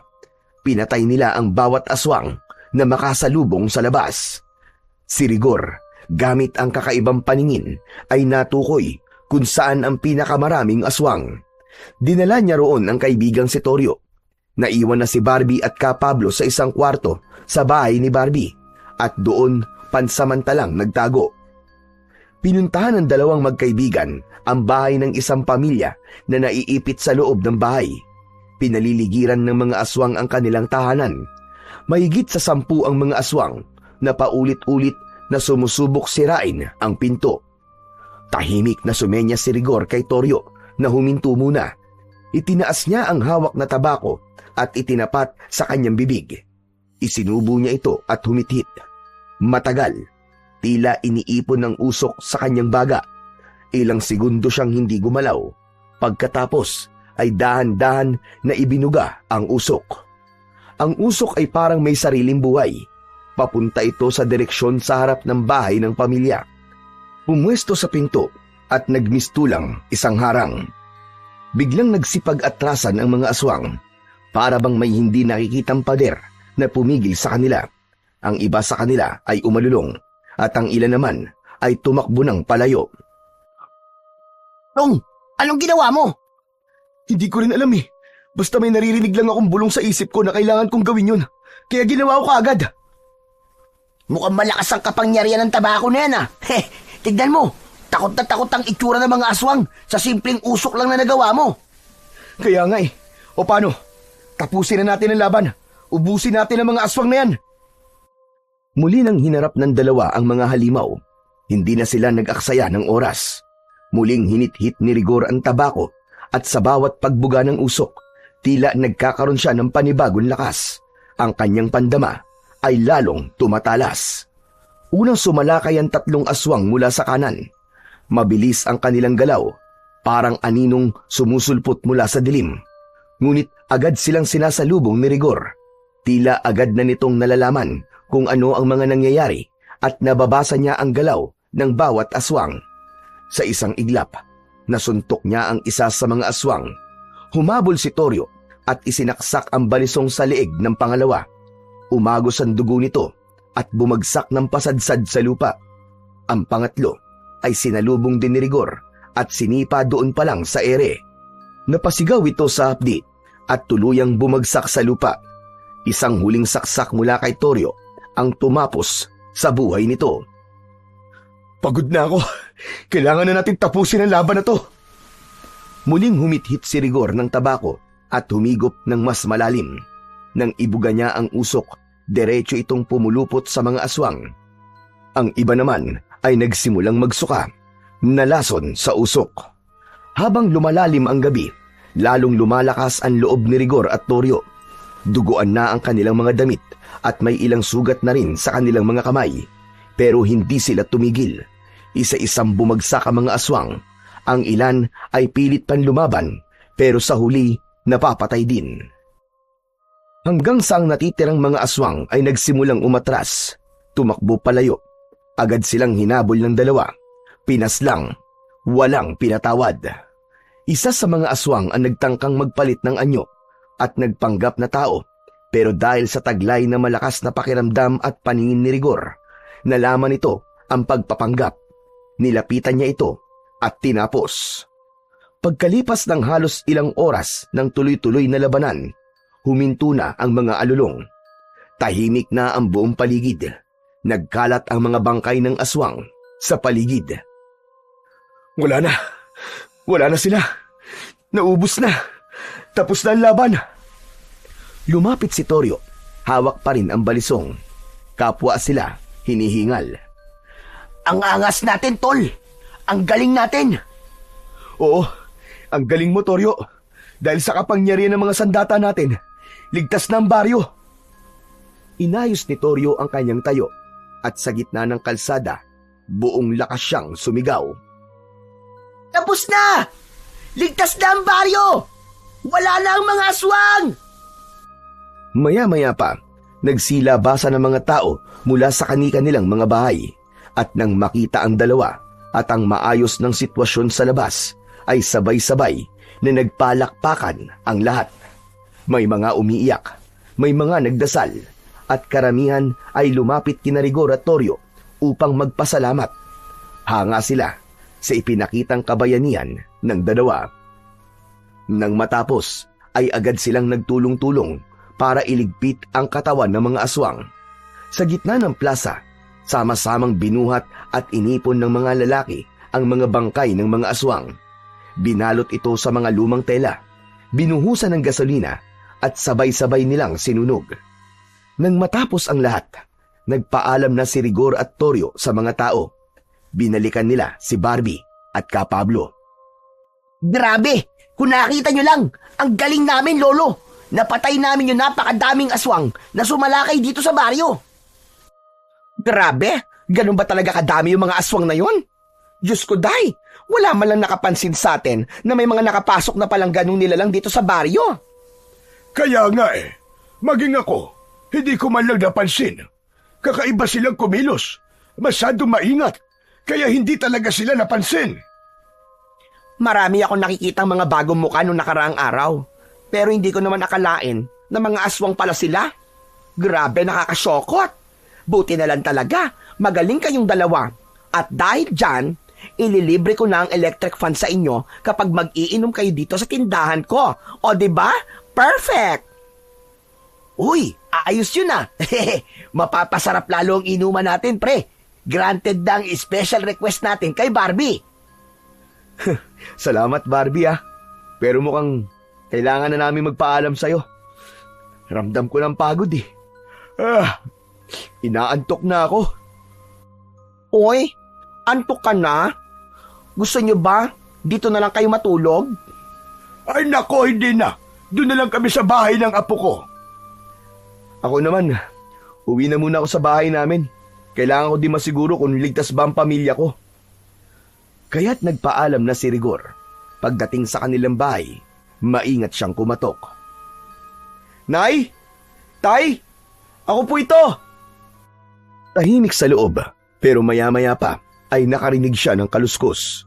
Tapos ay gumalaw ang seradura ng pinto.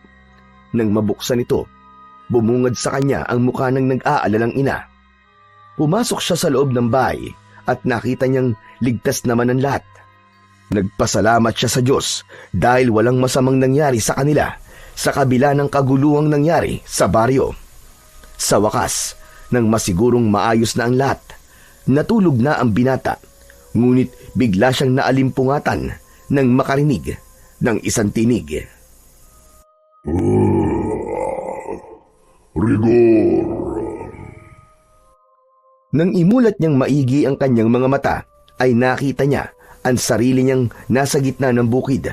Nasa ilalim siya ng puno ng balete. Nasa harapan niya ang kapre. Wala na itong sugat at mukhang nanumbalik na ang dati nitong lakas. Mabuti naman at magaling ka na. Oo nga pala. Heto na ang tabako mo. Tulad ng pangako ko sa iyo dati, ibabalik ko sa iyo. Pero gusto ko pala magpasalamat kasi malaki na itulong ng bagay na to. Dahil dito ay nailigtas ko ang mga kababaryo namin laban sa pagsalakay ng mga aswang. Walang anuman, Rigor. Pero hindi ako nagpakita ngayon para kunin yan. Mula na mapa sa kamay mo ang tabako, iyon na yan. Hindi mo na kailangan pang isuli sa akin. Ibinigay ko talaga sa iyo yan. Ngayon ay tapos na ako sa pagbabantay ng kayamanan yan.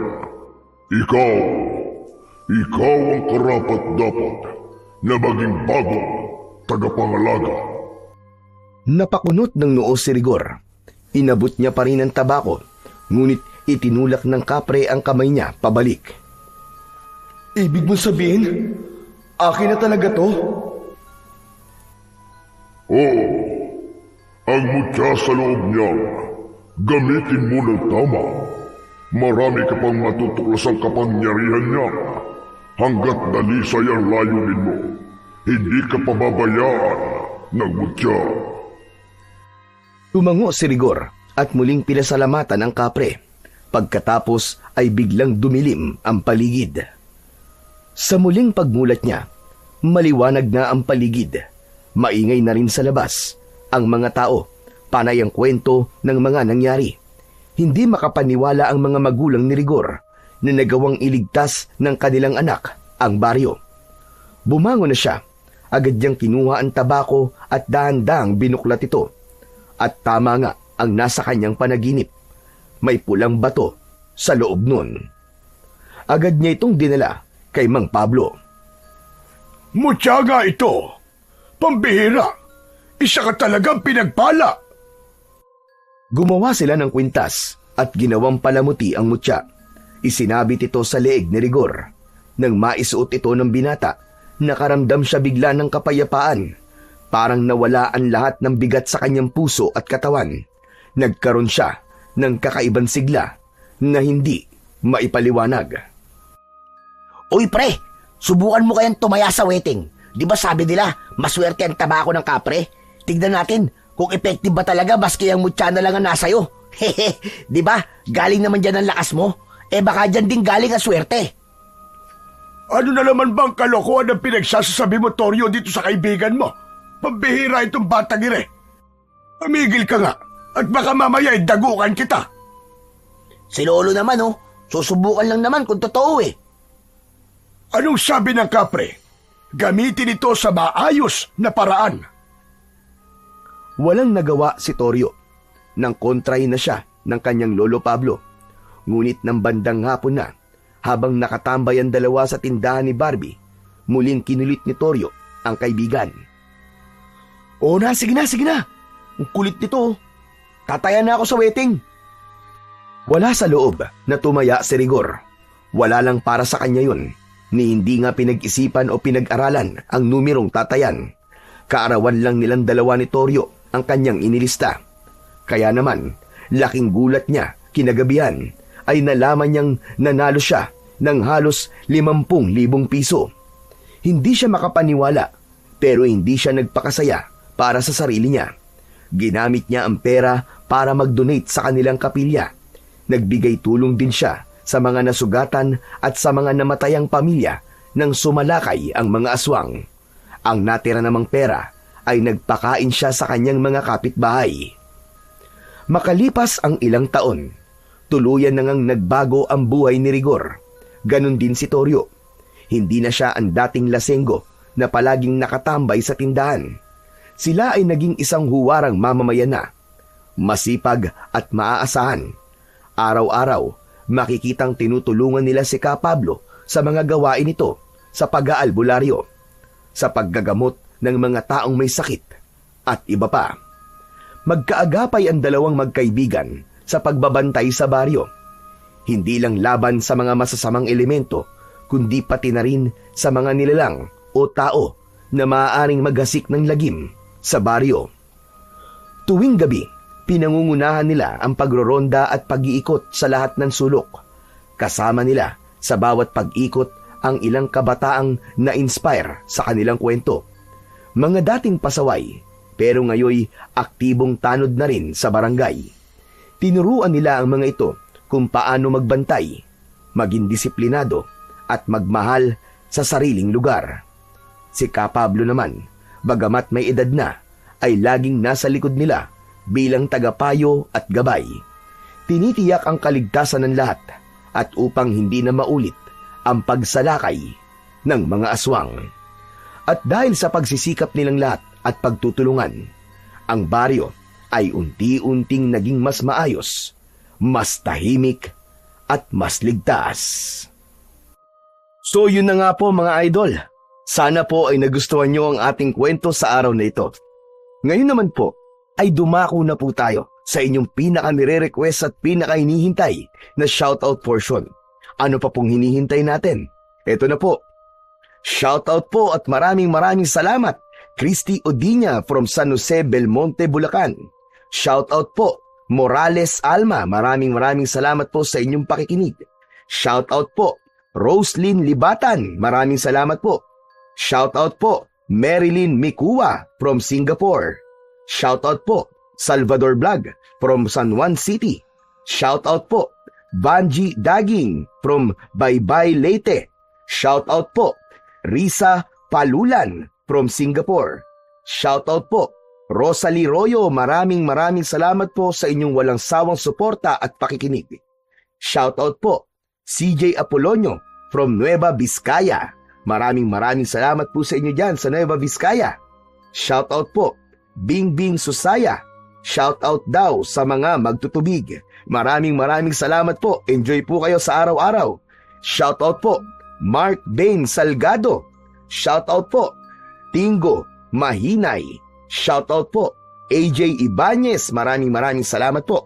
Shoutout po, June Mark Balog. Rani Galana from San Rafael, Bulacan.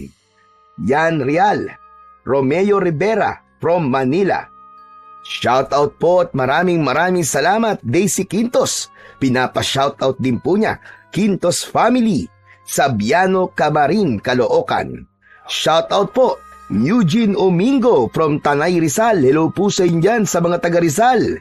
Shoutout po Maring Tess from Kabangkalan, Negros Occidental. At syempre, last but not the least, shoutout po Che Jane Gregorio from Malaysia. Muli po, maraming salamat po sa inyong lahat sa walang sawang suporta at pakikinig ng mga kwentong aswang at katatakutan sa aking munting channel na The Voice Addict at Apong Isaak. Hanggang sa susunod pa pong kwento na magpapatindig ng inyong mga balahibo mula sa mundo ng kababalaghan.